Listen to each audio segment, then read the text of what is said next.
Good morning all students. आज हम लोग कक्षा 12 में पढ़ेंगे ऑक्सीजन परिवार के तत्व या ऑक्सीजन फैमिली एलिमेंट्स।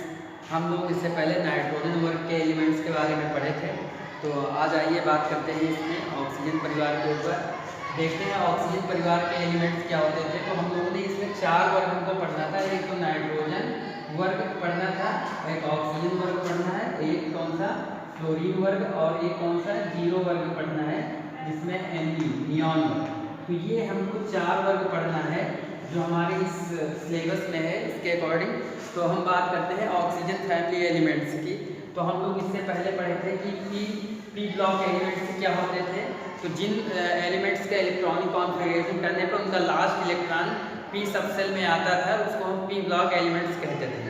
तो ये हम लोग जानते हैं कि पी ब्लॉक एलिमेंट्स में जो लास्ट इलेक्ट्रॉनिक कॉन्फ़िगरेशन के अकॉर्डिंग जो लास्ट इलेक्ट्रॉन पी में आता था पी सबसेल में, तो उसको पी ब्लॉक एलिमेंट्स कहते हैं। उसी में तो आपका नाइट्रोजन वर्ग, ऑक्सीजन फैमिली, और इसी में फ्लोरीन, और इसी में आपका जीरो या इनर्ट गैस के बारे में पढ़ना था।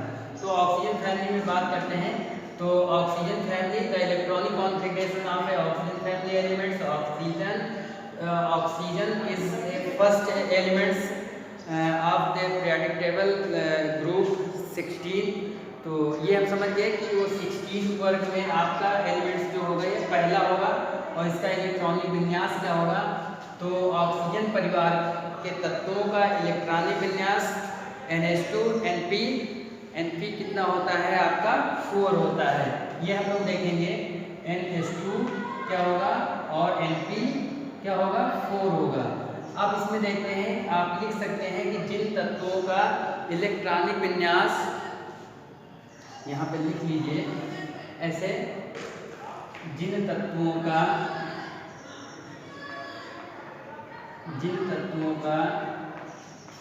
इलेक्ट्रॉनिक विन्यास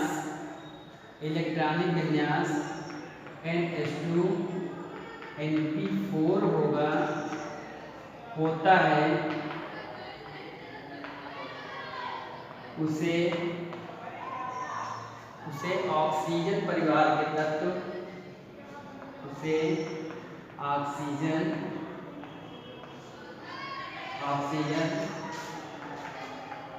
परिवार के तत्व कहते हैं।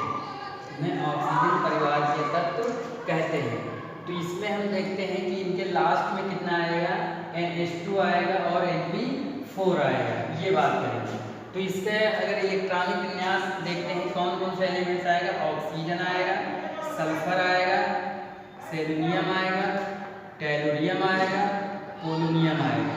इसके क्रमांक की बात करते हैं तो इसका क्रमांक 8 होता है।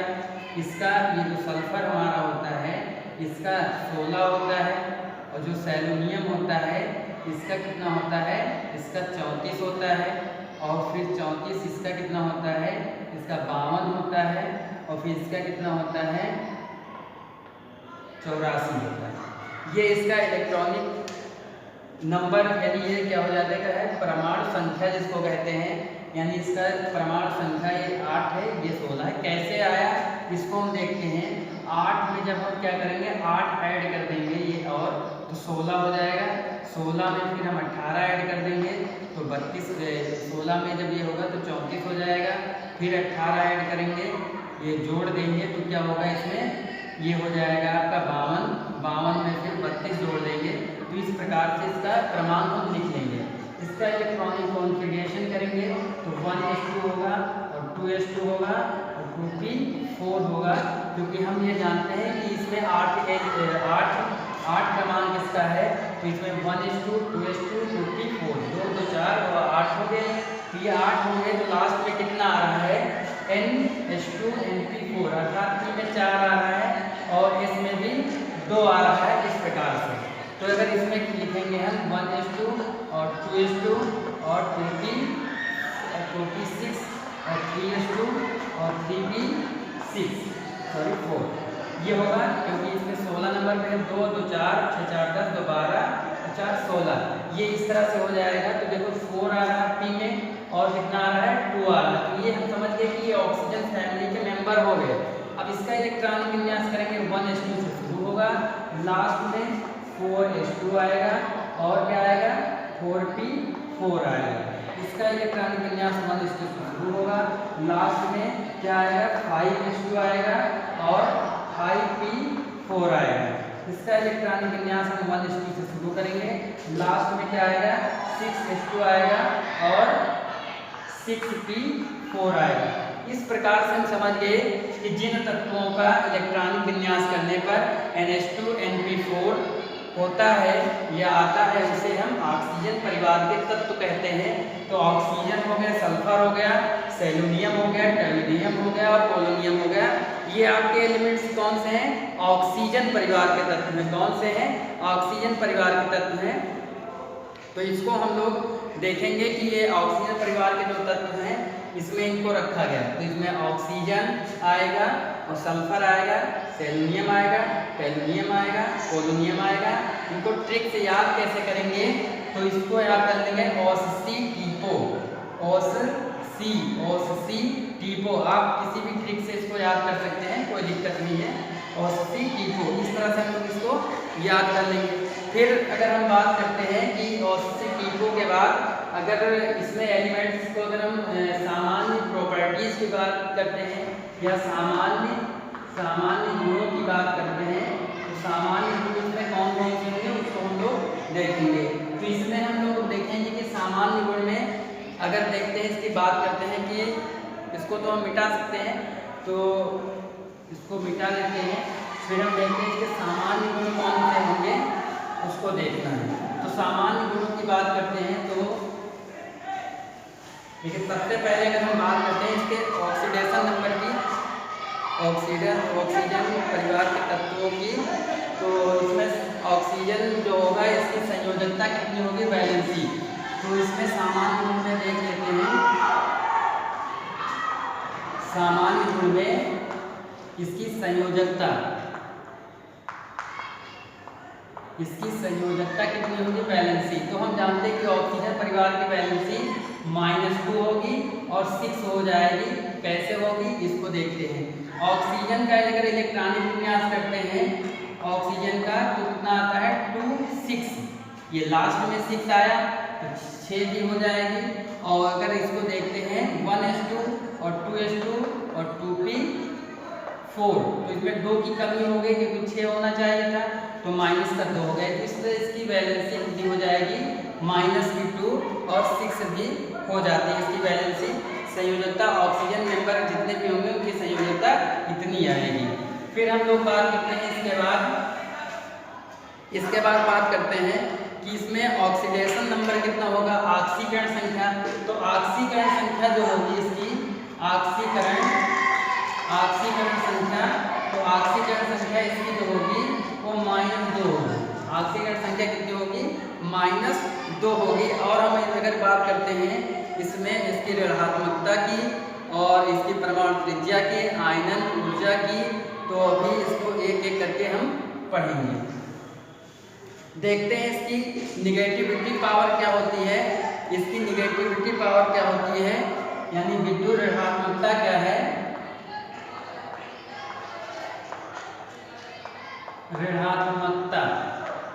विद्युत ऋणात्मकता क्या है इसको हम लोग देखेंगे। तो अगर मान लिया ऊपर से नीचे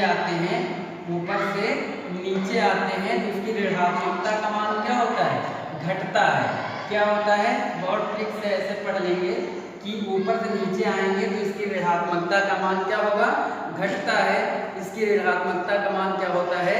घटता है। जैसे इसकी ऋणात्मकता जैसे मान लिया 3.5 है, ये 2.5 हो जाएगी, फिर ये 2.1 हो जाएगी, ये 2 हो गई, फिर इसको और नीचे आएंगे तो 1.9 करके कुछ भी इसके यानी कम ही होती चली जाएगी। तो इस प्रकार की इसकी विद्युत ऋणात्मकता का मान क्या होता है? घटता है। किसी बुक में इसको 2 भी लिखा मिलेगा आपको इस तरह से, तो कोई दिक्कत की बात नहीं। तो ऊपर से नीचे आने पर ऑक्सीजन से नीचे आएंगे तो सबसे ज़्यादा ऋणायन क्या होगा? क्वेश्चन भी कभी कभी पूछा जाता है कंपटीशन में कि सबसे ज़्यादा ऋणायन इसमें से कौन सा एलिमेंट होगा? तो कौन सा होगा? पोलोनियम होगा।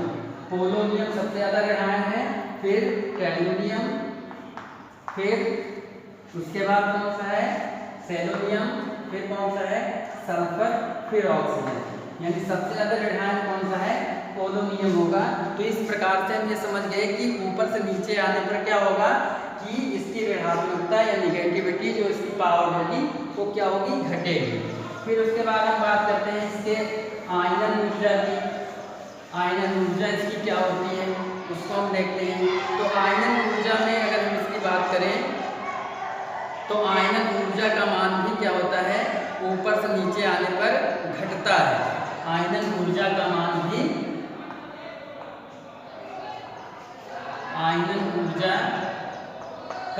भी ऊपर से आने पर ऊपर से नीचे आने पर क्या होता है घटता है। कौन आयनन